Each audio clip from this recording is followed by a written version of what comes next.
Welcome back to the Hub Pavilion here in Copenhagen, and I'm very pleased to be joined by Simon Anderson. He's the Chief Operating Officer of Green Energy Options. He's also the co-founder. Thanks a lot for coming along.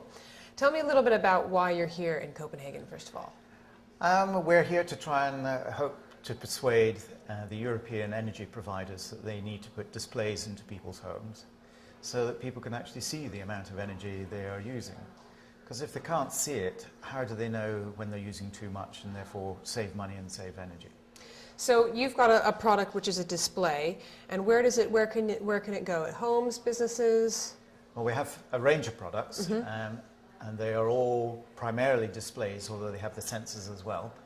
And we do a range which starts from a very small one, which goes into any home, right up to quite large ones, which will go into offices and schools. So we've got them in schools in the UK, and there we're trying to engage the children and teach the children all about it. And how's that? How's that response? That's fantastic, really good. I mean, they are so enthusiastic. And what we're trying to do is to make it interesting for them and fun. So it's not just about numbers and science, it's about characters, it's about competitions and things like that, and reward points. And the first school we started off with, they've saved £10,000 over the last year.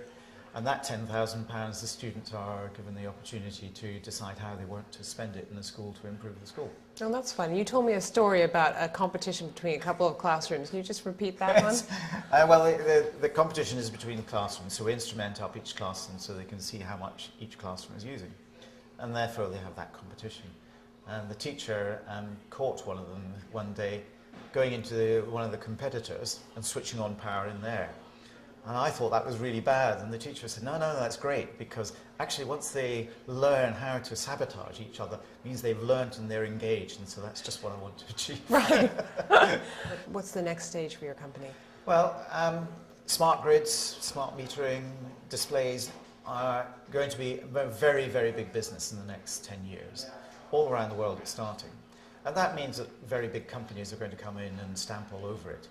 But there is an opportunity now, just at the start, for smaller businesses like us, which are a lot more innovative, much more flexible, fleet of foot, to actually work together and cooperate and do that end-to-end business. So we're at one end in the home, displaying stuff to people.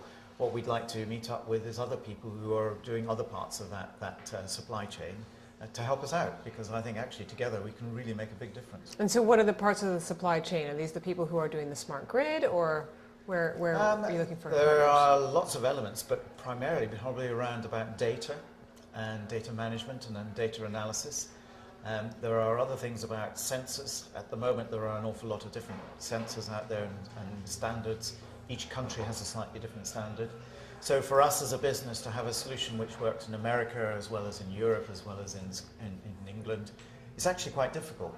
So if there are people in other countries who have got part of that jigsaw puzzle, then we can work together with them is what we would like to do. So tell me explode one myth for me, or about what only about one. only one about energy use in the home. Yeah. I was talking to a man from Sony, who was saying, actually that whole thing about the power button for the TV, it's not an enormous expense of energy to leave the TV on standby. But we hear a lot about that. But what's something that people don't think about that actually does use quite a lot of energy? What's one thing that makes a huge difference when people start using your technology? Cooling.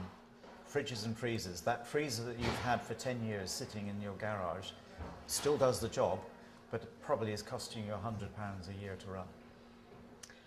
I think that says it. Here we are in freezing Copenhagen, worrying about our freezers back in London. Simon, thanks very much for coming to join us here at the Hub Pavilion in Copenhagen.